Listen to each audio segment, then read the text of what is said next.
बहुत सी उत्साहित रहते थे। उनका नाम अश्वपति था। क्षमाशील, सत्यवादी, जितेंद्री, दानी, धर्मात्मा होने पर भी उनके कोई संतान नहीं थी। जब देखा कि बहुत अवस्था बीत गई, कोई संतान नहीं, कोई राजगद्दी संभालने वाला, तो उन्होंने संतान उत्पत्ति के लिए कठोर नियमों को धारण किया। निश्चित समय शाम के सूर्य उदय के बहुत पहले थोड़ा सा प्राण पोषण के लिए ले लेना और निरंतर ब्रह्मचर्य रह करके साधन परायण रहना, पूर्ण इंद्रियों का संयम। अश्वपति बड़े बड़े विद्वानों के साथ उनके बताए हुए अनुष्ठान गायत्री मंत्र के द्वारा 1,00,000 आहुति रोज देना, रोज 1,00,000 गायत्री मंत्र पूर्ण करते हुए आहुति देना और जितेंद्री रहकर अल्पाहार करके साधन परायण रहना। 18 वर्ष बीत गए साधन करते हुए। देख लो, 4 दिन साधन में लगते हो, चाहते हो कि परिणाम आया कि नहीं आया, वो व्यर्थ नहीं जाएगा, पर धैर्यवान रहो। ये परमार्थ है, तुम्हारे अनंत जन्मों के पाप जमा है, कोई 1-2 जन्म के थोड़ी जमा है। उबने की जरूरत नहीं है। रोज 1,00,000 मंत्र गायत्री से आहुति देना विद्वानों के द्वारा, एक बार प्राण पोषण के लिए थोड़ा आहार ले लेना, पूर्ण जितेंद्री रह करके 18 वर्ष व्यतीत हो गए साधना करते हुए। साक्षात मूर्तिमान गायत्री देवी, सावित्री देवी प्रकट हुई। जहां स्वाहा आहुति दी जाए उसी से प्रकट हुई। समस्त ब्राह्मण अश्वपति उठकर खड़े हो गए, क्योंकि वेद माता है, परम सामर्थ्यशाली है। महान तेज यज्ञ मंडप पर छा गया। सावित्री जी अमृत के समान वचन बोली, राजन, तुम्हारे ब्रह्मचर्य, इंद्रिय संयम, प्राण संयम, मनोनिग्रह, इसे देखकर मैं बहुत प्रसन्न हो गई हूं। अश्वपति ने कहा, माता, मैं केवल धर्म की पूर्ति के लिए यह अनुष्ठान किया था,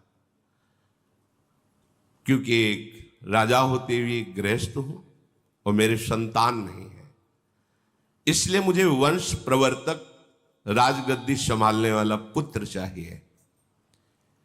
हे देवी, यदि आप प्रसन्न हैं तो आप मुझे पुत्र प्रदान कीजिए,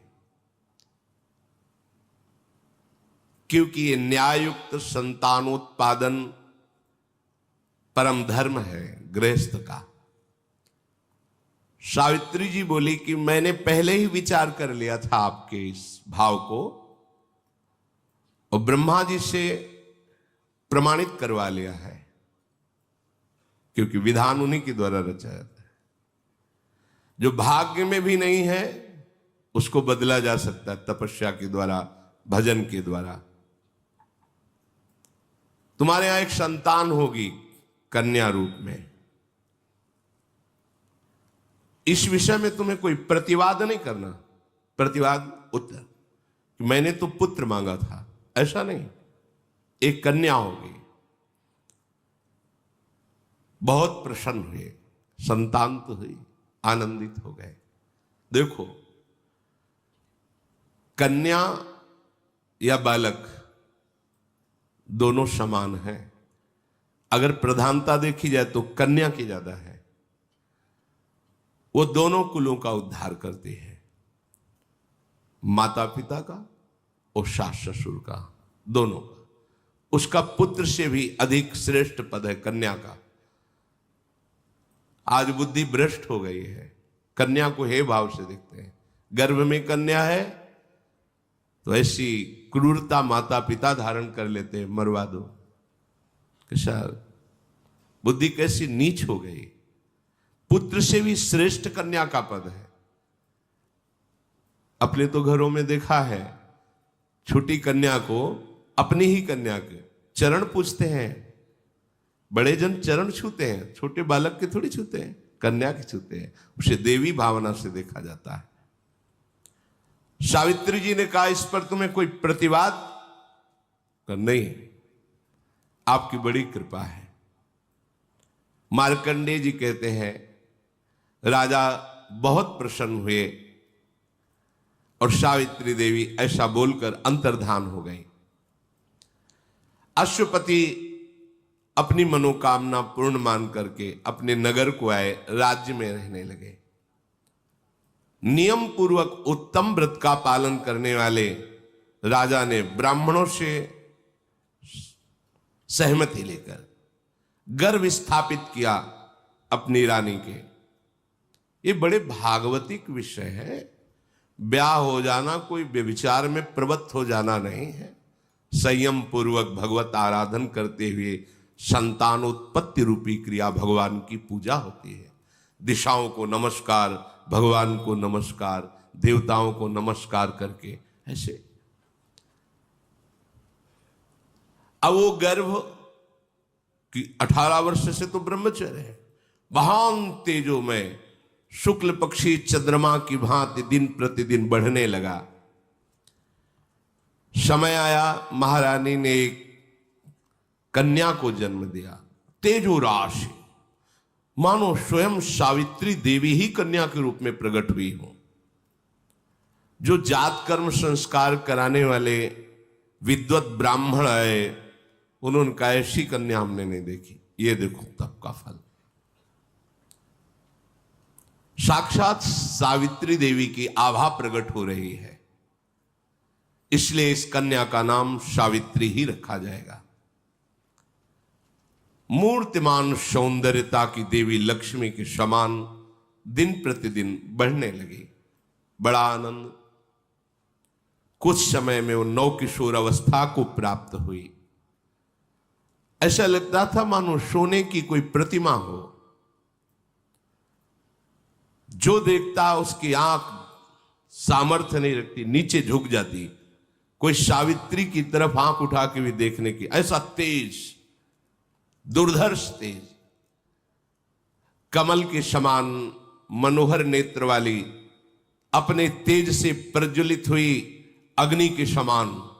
किसी भी राजकुमार की हिम्मत नहीं कि उसे वरण कर ले पत्नी के रूप में।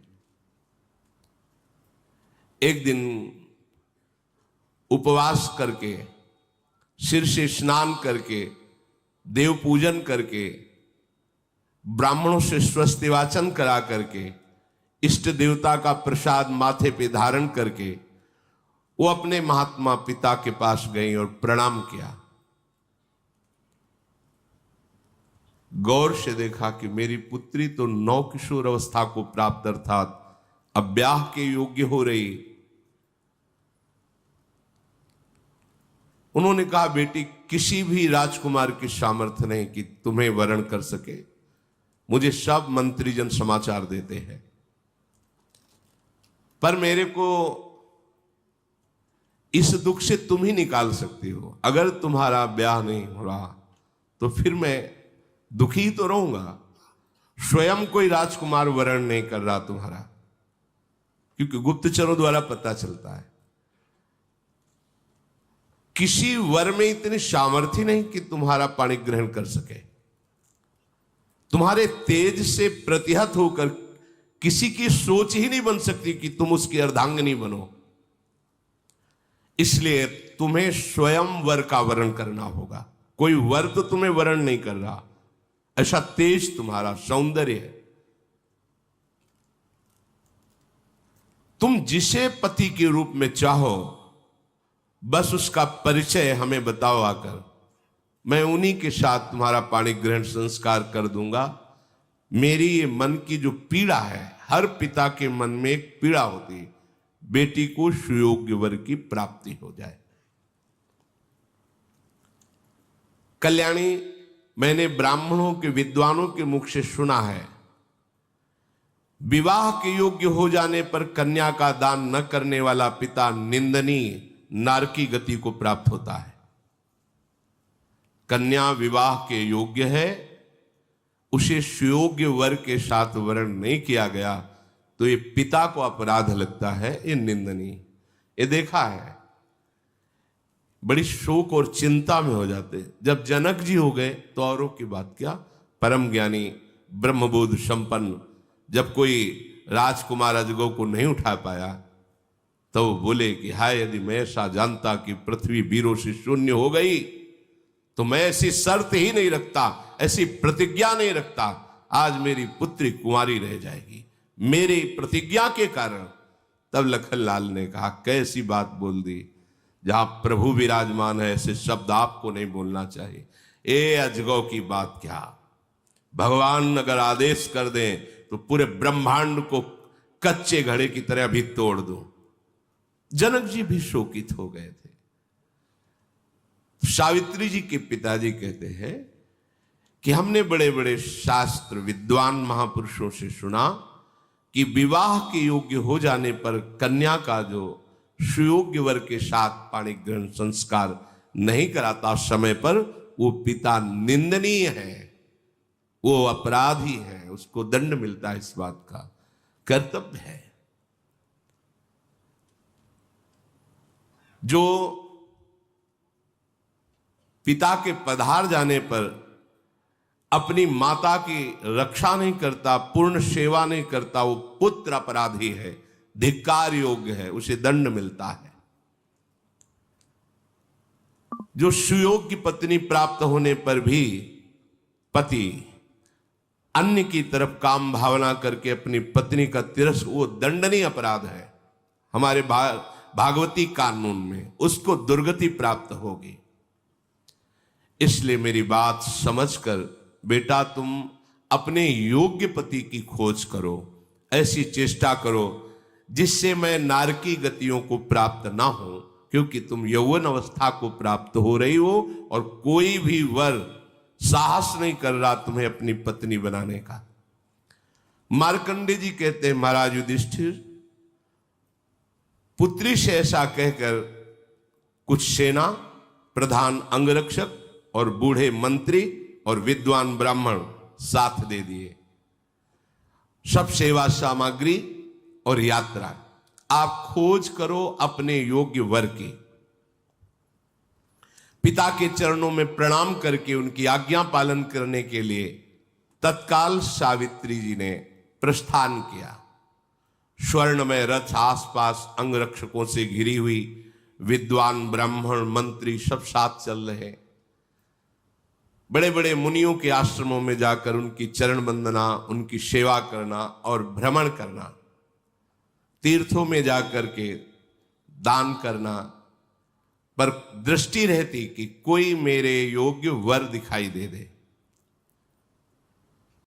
बड़े बड़े मुनियों के आश्रमों में जाकर उनकी चरण वंदना, उनकी सेवा करना और भ्रमण करना, तीर्थों में जाकर के दान करना, पर दृष्टि रहती कि कोई मेरे योग्य वर दिखाई दे दे। एक दिन की बात है, महाराज अश्वपति सावित्री जी के पिता सिंहासन पर विराजमान थे। उसी समय देखा सर्व त्रिभुवन पूजनीय भगवान देवर्षि नारद जी पधारे। खड़े हो गए, साष्टांग प्रणाम किया, चरण धोए, अर्घपाद्य आदि देकर वंदना करके विराजमान किया। इधर सावित्री जी खोज कर रही थी। उन्होंने देखा जंगल में एक साधारण वस्त्र, एक ही केवल, नीचे कोई वस्त्र नहीं, कोई आभूषण नहीं, कांधे पे कुल्हाड़ और लकड़ी का छोटा सा गट्ठर। देखा और कहा, ये मेरे पति बनने योग्य है। मंत्रियों ने कहा, तुम्हारा इस समय विवेक काम कर रहा है? आप देख रहे कौन है? बोले, मेरे मन ने स्वीकार कर लिया कि ये मेरे योग्य पति हैं। अब आप जानकारी आप कीजिए। तत्काल जानकारी शुरू हुई।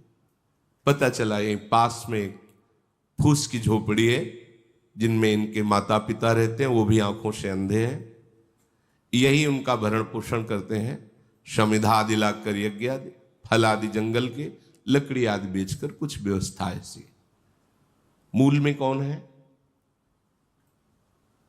पता चला कि दुमतसेन नाम के राजा थे। शत्रु पक्ष ने विजय प्राप्त कर ली तो अपने बालक को लेकर जंगल में समय व्यतीत कर रहे हैं, और यहां आने पर वो सब सोच सोच करके इनकी जीवती आंखों की दोनों की चली गई है, और यही अपने माता पिता का भरण पोषण, बस यही मेरे पति है। फिर विद्वानों ने, मंत्रियों ने कहा, आप समझ रही हो, खाने को नहीं है, आप राजकुमारी हो, इतना वैभव। मैंने वरण किया। जब वो सभा में प्रवेश कर रही थी अपने पिता के, तो देवर्षि नारद जी विराजमान थे। पिताजी के साथ देवर्षि नारद जी को बैठा देखकर सावित्री देवी ने नारद जी के दोनों चरणों को स्पर्श करते हुए मस्तक पधराया। नारद जी ने कहा, कहां से आ रहे हो आप? उनका वर की खोज में। अभी अभी मैं आई हूं अपने वर का वरण करके। सावित्री जी ने कहा, आप जानना चाहेंगे? पिताजी सुनो, वो शाल्व देश में दुमतसेन नाम के प्रसिद्ध एक धर्मात्मा राजा थे। शत्रु पक्ष ने विजय प्राप्त करके उस राज्य पर अधिकार कर लिया, तो वो अपने एक पुत्र को लेकर के जंगल में भाग गए, और बहुत सी विपत्तियों का सामना और चिंतन करने का उनके दोनों नेत्र चले गए, राजा और रानी के। और उनके जो पुत्र हैं उनका नाम सत्यवान है। वो अपने माता पिता का भरण पोषण कर रहे हैं, और मेरे योग्य पति वही है। मैंने मन से उनका वरण कर लिया है। सावित्री जी ने संभाषण नहीं किया था। नारद जी एकदम बोल उठे, नहीं नहीं नहीं, ऐसा नहीं, बड़े खेद की बात, शोक की बात है, तुमने ऐसे को वर्ण कर लिया।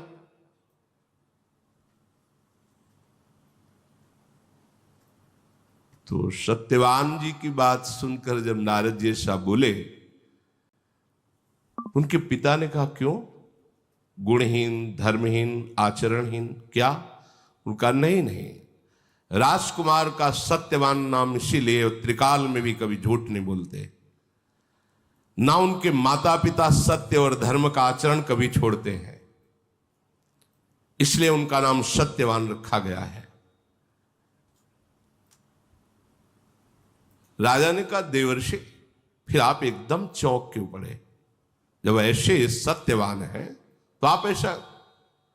नारद जी ने कहा, वो सूर्य के समान तेजस्वी हैं, बृहस्पति के समान बुद्धिमान है, और इंद्र के समान वीर है, पृथ्वी के समान क्षमाशील है।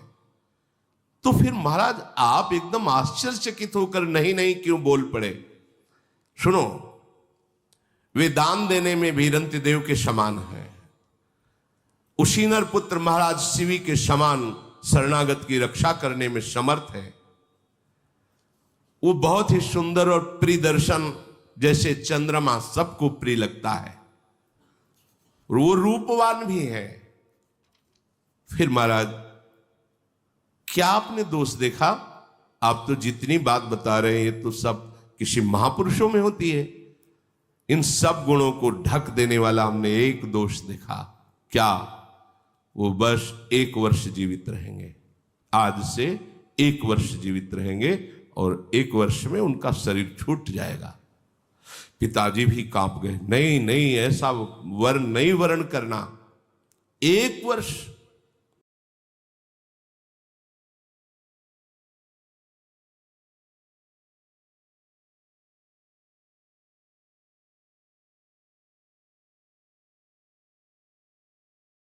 पुत्री, तुमने जो सत्यवान के साथ वर्ण करने की निष्ठा दिखाई, मैं बहुत प्रसन्न हुआ। देवर्षि नारद जी ने कहा।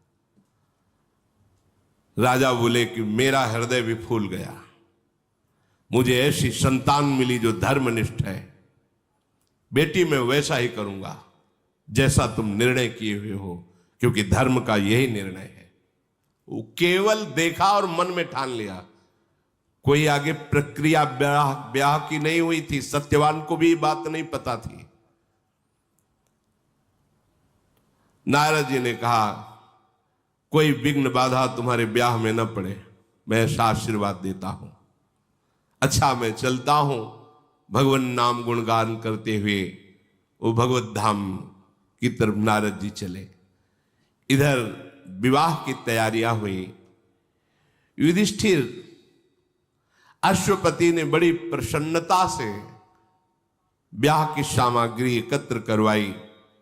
फिर बड़े बूढ़े ज्योतिषाचार्य, विद्वान, ज्ञानी ऋषिजन, ऋत्वजन, पुरोहित जन, इन सबको और बहुत सी भोग सामग्री, बहुत सी धन संपत्ति साथ में ली और उसी तपोवन की यात्रा की जहां सत्यवान जी रहते थे।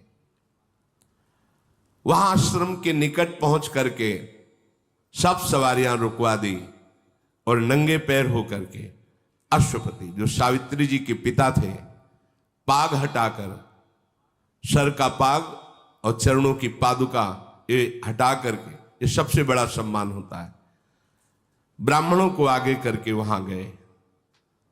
तो वहां देखा नेत्रहीन राजा और रानी, सत्यवान के जो माता पिता हैं, एक साल वृक्ष के नीचे बैठे नाम जप कर रहे हैं। कुशा की चटाई है, जंगली कुशा की। अश्वपति ने जाकर के उनका पूजन किया, प्रणाम किया, फिर परिचय रखा। मैं अश्वपति हूं, अर्घादि के द्वारा आपकी आराधना कर रहा हूं। वेद मंत्रों के ज्ञान करने वाले ब्राह्मणों के द्वारा स्वस्ति वाचन कराकर बहुत सी गौएं और संपत्ति आपको समर्पित करता हूं। इसका उद्देश्य है कि आपके पुत्र सत्यवान को मैं अपनी पुत्री समर्पित करता हूं। हे धर्मज्ञ, इस सावित्री नाम की मेरी तेजोमयी देवी स्वरूपा कन्या है, इसे आप पुत्र वधू के रूप में स्वीकार करें। वो बूढ़े जिनके नेत्र नहीं, अंधे हो गए थे, वो बोले, महाराज क्या देखकर विवाह कर रहे हो? वैसे मैं भी राजा ही था, पर राज्य भ्रष्ट हो चुका हूं, छिन चुका है राज्य। यहां तो भरपेट भोजन की भी व्यवस्था नहीं है, और आपकी कन्या राजकुमारी, आप खुद कह रहे हैं देवी है, तो उसके पालन पोषण के लिए मेरे पास कोई सामग्री नहीं। इस वन में इस झोपड़ी के सिवा क्या है? कैसे वो रहेगी? इसलिए आप विचार कर लीजिए। अश्वपति ने कहा, महाराज सुख और दुख ध्यान देने योग्य बात है। सुख और दुख, संपत्ति और विपत्ति तो आती जाती रहती है। मतलब कन्या पक्ष को वर का क्या देखना है? वो धर्मात्मा है, शीलवान है, वो सही ढंग से चलता है कि नहीं। भले गरीब है आज, तो कल धनी भी हो सकता है, लेकिन वो व्यभिचारी है, नीच आचरण वाला, हिंसात्मक स्वभाव वाला, आज धनी है तो एक दिन दरिद्र हो जाएगा। ऐसी जगह कन्या सुख प्राप्त नहीं करती। जो व्यभिचारी प्रवृत्ति की, चाहे कन्या हो या पुत्र हो, ये फिर निष्ठाएं नहीं होती, पवित्रता नहीं होती, का वो परिवार सुखी नहीं रहता, जलते रहते हैं। मैं इस बात को अच्छी तरह जानता हूं कि सुख और दुख, संपत्ति और विपत्ति ये आती जाती रहती है, ये कोई स्थायी बात नहीं। आज गरीब है तो कल महान हो सकता है। यदि धर्मात्मा है, धर्म से चलता है, तो वो खास बात मेरे लिए है, सावित्री के पिताजी का, और वो सब सत्यवान में मैं देख रहा हूं। मैं बड़ी प्रार्थना करता हूं, आपकी शरण में हूं, आप मेरी पुत्री को स्वीकार कर लीजिए। मैंने सुना है धर्मात्मा पुरुष शरण में आए हुए को की आराधना एकांतवृत्ति भगवत भाव, मेरे साक्षात भगवान है मेरे पति देव, ऐसी आराधना। बाहर से सब करते हुए अंतर से गली जा रहे थे। आज का भी दिन व्यतीत हुआ, आज का भी दिन व्यतीत हुआ। 1 वर्ष, जिस दिन नारद जी ने बात की थी उस दिन से क्षण क्षण अंदर आग लग रही थी, पर बाहर से मुस्कुराती, बाहर से सब किसी को जानने नहीं देती। तदनंतर समय व्यतीत हुआ, वो समय आ गया। सावित्री जी एक एक मिनट की गणना, एक एक पल की गणना कर रही थी। नारद जी के बताए हुए समय से निश्चय हो गया कि आज के चौथे दिन मृत्यु हो जाएगी मेरे पति की। एक जगह खड़ी हो गई, न जल न भोजन, बस मंत्र जाप, रात दिन किसी को कुछ नहीं बताया। सावित्री का कठोर नियम सुनकर उनके ससुर ने पूछा, ये कौन सा व्रत आप आरंभ कर रही हैं? सुना है तुम 3 दिनों तक कोई भी आहार नहीं ले रही, जल नहीं, भोजन नहीं, क्या तुम्हारे मन में चल रहा है? तो उनका पिताजी, आपको चिंता करने की बात नहीं है, ऐसे ही मन में आया है कि मैं ऐसे रहूं। जब कार्य पूरा हो जाएगा तो मैं आपको बता दूंगी। अभी आपसे क्षमा चाहती हूं कि आप हमसे ना पूछे कि मैं क्या कर रही हूं और क्यों कर रही हूं।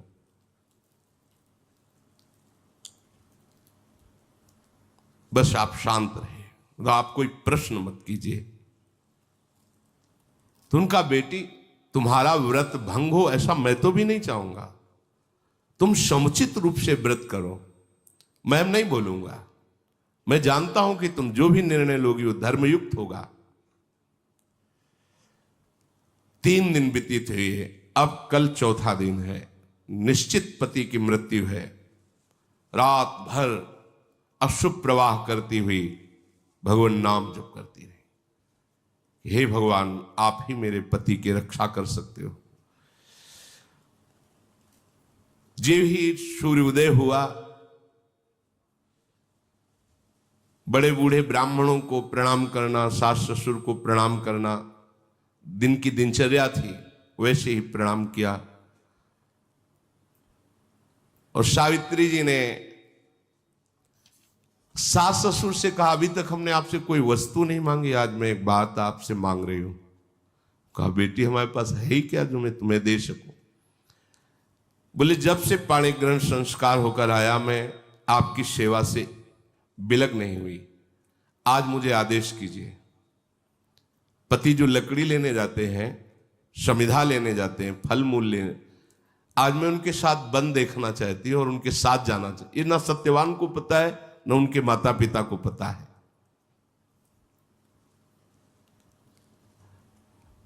तो उनका, बेटी ये कोई बात है? ये तो तुम्हारा अधिकार है। कहा, नहीं, जब तक आप आज्ञा नहीं करेंगे तब तक मेरा यह अधिकार नहीं है, आपका अधिकार है। पुत्र आपका है, आप आदेश कीजिए तो मैं जा सकता। कितना सूक्ष्म धर्म, कितना सूक्ष्म। यहां तो आज ब्याह होते ही बंटवारा कर लेते हैं, माता पिता को छोड़ देते हैं। कैसा धर्म है? तो फिर सामर्थ्य भी देखो इस धर्म की।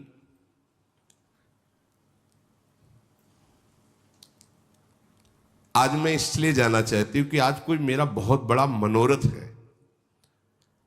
जब मैं वो मनोरथ पूर्ण कर लूंगी तब आप भी प्रसन्न हो जाएंगे, देख लेना। अपने सास ससुर से कहा। सत्यवान ने कहा, सुंदरी तुमने पहले कभी ऐसा नहीं कहा हमारे साथ चलने को, आज ही क्यों? वन बड़ा दुखदाई है और मैं बचपन से रह रहा हूं, मुझे अभ्यास है। तुम एक तो कई दिनों से ना आहार लिया है, जल आदि, खड़ी ही रही हो। मुझे लगता है तुम वन में चलने लायक नहीं हो। सावित्री ने कहा, भगवान मुझे कोई कष्ट नहीं है, मुझे कभी भी कहीं भी चलने में थकावट नहीं होती। मेरा मन बहुत उत्साहपूर्ण रहता है। बस आपसे प्रार्थना है, आप कहीं मना ना कर दीजिए। सत्यवान ने कहा कि आज तक तुमने कोई चाह नहीं प्रकट की, अगर साथ ही चलना चाहती हो तो चलो, हम मना नहीं करेंगे। महान व्रत का पालन करने वाली सावित्री ब्राह्मणों को, सास ससुर को प्रणाम करके एकाकार वृत्ति केवल भगवान में। ये बहुत बड़ी बात है। कदम पति के साथ चल रहे, चिंतन भगवान का चल रहा है। आज देखते हैं कि मृत्यु कैसे हमारे पति को ले जाती है। हृदय घबरा रहा है, जलन पैदा हो रही है, भगवद स्मरण एक तार चल रहा है। देखने में बहुत मुस्कुराती हुई दिखाई दे रही, जिससे उनके पति को पता न चले।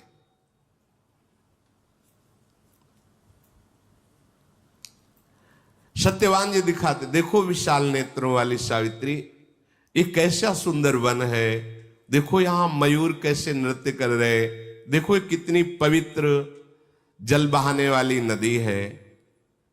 धीरे धीरे सावित्री जी चल रही, पर दाह बढ़ रहा है, क्योंकि उनको पता है कुछ ही क्षण रह गए मृत्यु के, और पति को पता नहीं है।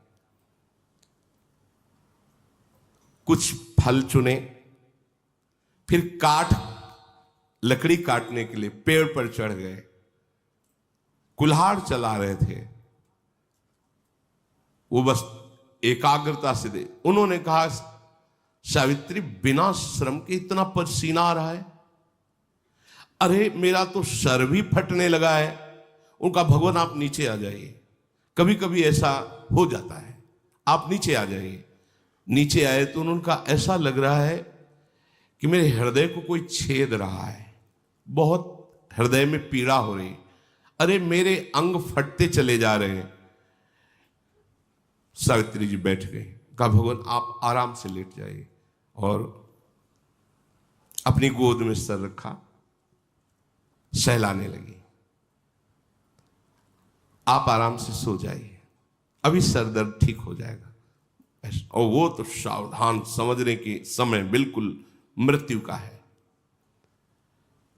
सावित्री जी गोद में अपने पति का सर रखकर सहला रहे हैं, आसपास दृष्टि देखते हैं कौन आता है। उसी समय देखा, मुहूर्ता देव चा पश्यत पुरुषम रक्तवाससम बद्धमौलिम वपुष्मंतो मादित्य सम तेजसम। आदित्य सम तेज, मानो सूर्य उदय हो गए हो, लाल वस्त्र धारण किए हुए, भयानक रूप, सिर पर मुकुट बंधा हुआ, भय पैदा हो रहा है। हाथ में पास लिए आकर वहां खड़े हो गए। सावित्री जी ने देखते ही पति का सर जमीन पे रखा और भूमि पर प्रणाम किया, माथा टेके, और हाथ जोड़कर कहा, मैं समझती हूं कि आप कोई देवता नहीं है, लोकपाल है, क्योंकि इतना तेज लोकपालों में ही होता है। अगर आप उचित समझे तो हमें अपना परिचय बता सकते हैं। पतिव्रता से सावित्री तथैव च तपोन्विता। तुम पतिव्रता हो और तुम आत्मबल से युक्त महान तपस्विनी हो, इसलिए मैं तुमसे वार्तालाप कर सकता हूं। तुम मुझे लोकपाल यम इस नाम से मेरा परिचय दिया। मैं यमराज हूं, तुम्हारे पति की आयु समाप्त हो चुकी है, इस पास में बांध करके अभी अभी मैं उनको यहां से ले जाऊंगा। सावित्री जी ने पूछा कि मैंने तो सुना है यमदूत आते हैं, पर आप यहां स्वयं पधारे, दूत नहीं आए, ऐसा क्यों? श्रूयते भगवान दूतास्तवागच्छन्ति मानवान। मनुष्य को लेने के लिए तो यमदूत आते हैं। नेतु किल भगवान कस्मात, आप स्वयं आए, स्वयं प्रभु। भगवान यमराज ने कहा, कि जानती हो ये तुम्हारा पातिव्रत धर्म और भगवत चिंतन का प्रभाव है कि मेरे दूत तुम्हारे सामने प्रकट ही नहीं हो सकते, क्योंकि महाभागवत ये भी है, महाभागवत 12 महाभागवतों में ये यमराज जी आते हैं जिनको धर्मराज भी कहा गया है। मेरे दूतों की योग्यता ही नहीं कि आ जाए, इसलिए मुझे स्वयं आना पड़ा है। तत्काल सावित्री जी ने देखा कि उस जीवात्मा को यम पाश में बांधकर, क्योंकि वो दिव्य दृष्टि संपन्न हो चुकी है, बहुत विवश कष्ट पूर्वक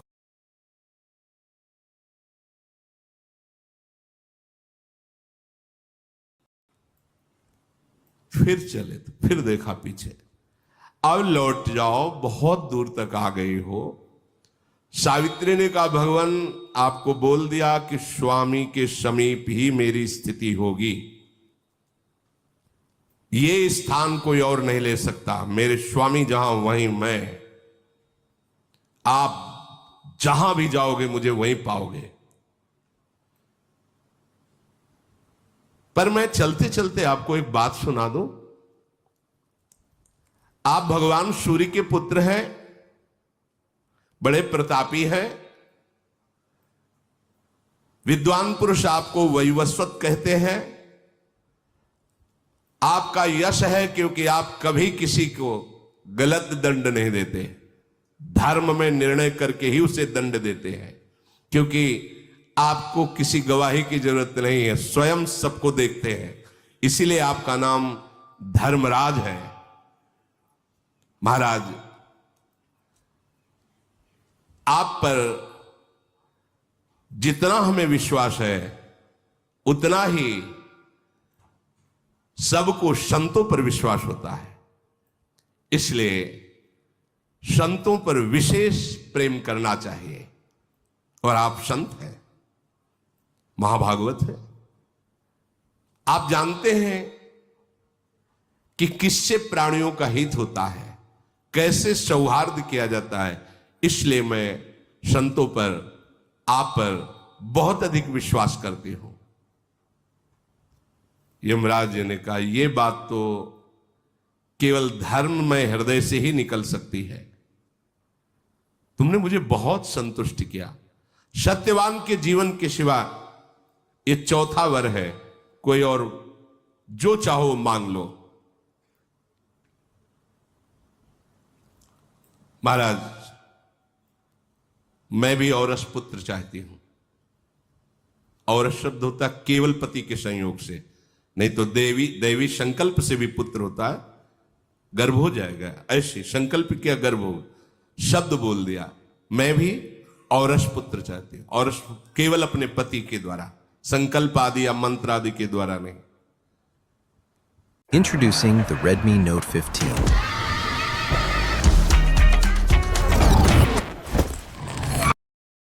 आदि के द्वारा नहीं।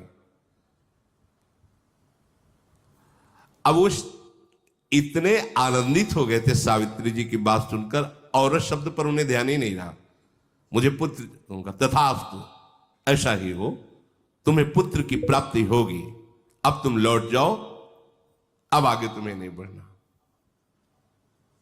सावित्री जी ने कहा एक बात तो सुन लो, संत पुरुषों ने कहा है कि जिसकी धर्म में वृत्ति लगी रहती उसे ही धर्मात्मा महात्मा कहते हैं। वही धर्मात्मा महात्मा है कि जिसके हृदय में कभी व्यथा और शोक नहीं होती। संत पुरुषों का संतों से जो समागम होता है वो महासुख प्रदान करने वाला होता है। श्रेष्ठ पुरुष संतों के संग से ही भय पर विजय प्राप्त करते हैं, निर्भय होते हैं। संत सूर्य के समान प्रकाश करते हैं, जैसे सूर्य प्रकट होकर बाहरी अंधकार का नाश करता है, तो संत अंदर के अज्ञान अंधकार का नाश करते हैं। संत महात्मा पूरी पृथ्वी को अपने भजन संकल्प बल से सुख प्रदान करने की चेष्टा करते हैं। संत पुरुष भूत, वर्तमान, और भविष्य तीनों को मंगल कर देते हैं। संत पुरुषों के बीच में यदि रहने को मिल जाए तो कोई भी माया जनित दुख उसे दुखी नहीं कर सकता। ये सनातन सदाचार है और सत्पुरुषों द्वारा सेवित है। इसलिए संतों का संग करना चाहिए और परोपकार करना चाहिए। कभी भी अपनी स्वार्थ बुद्धि रख करके संत समागम से विमुख नहीं होना चाहिए। संतों का संग कभी व्यर्थ नहीं जाता। संतों के संग से स्वार्थ की भी हानि नहीं होती। संतों का कृपा प्रसाद अर्थ और मान को भी बढ़ा देता है। संतों में नित्य निरंतर भाव बने रहने से संपूर्ण जगत का मंगल होता है। धर्मराज ने कहा, ऐसी गंभीर वाणी और संत निष्ठा, बहुत प्रसन्न हुआ। क्या कोई और वर मांगने की इच्छा है? सत्यवान के सिवा अगर चाहो तो और वर मांग सकती हो। सावित्री जी ने कहा, नहीं नहीं नहीं, मैं कोई वर मांगने के लिए नहीं कह रहे। जो वर दिया है उसकी प्रशंसा की है कि आप संत, आपके जैसे संतों का समागम प्राप्त होने पर किंचन मात्र दुख। आपको पता है अभी आपने क्या वर दिया? आपने कहा तथास्तु, और हमने मांगा था औरस पुत्र। कैसे होगा? खड़े हो गए धर्मराज जी। मैं एक पतिव्रता हूं, जानते हो, मन वचन कर्म से आज तक किसी की ओर काम भाव से नहीं देखा। काम भाव से उत्तम के बस अस मन माही, सपने हुआन पुरुष जग नाही। मेरे पति को अब छोड़ो, क्योंकि आपका वचन कभी झूठा नहीं होता। पति के बिना औरस पुत्र नहीं हो सकता। धर्मराज को, एक पतिव्रता ने धर्मराज को उत्तरहीन कर दिया। आपने वर दिया ना, फिर आपका अधिकार कैसे बनता है कि आप हमारे पति को ले जाएं? और आप भाग्य पलटने में सामर्थ्यशाली हैं। ऐसा नहीं कि भाग्य के लिखा चलेगा। अब आप अपने वचन को याद कीजिए, तथास्तु कैसे पूरा करेंगे? सूर्यपुत्र भगवान धर्मराज सावित्री जी की तरफ देखते रहेंगे कि ऐसे फंसा लिया, समझ ही नहीं पाए। वो समझ ली भाव में आके, बहुत प्रसन्न हुए और कहा, सावित्री धन्य है तुम्हारा पातिव्रत धर्म। धर्म का यथार्थ वचन सुना करके मुझे अधीन कर लिया।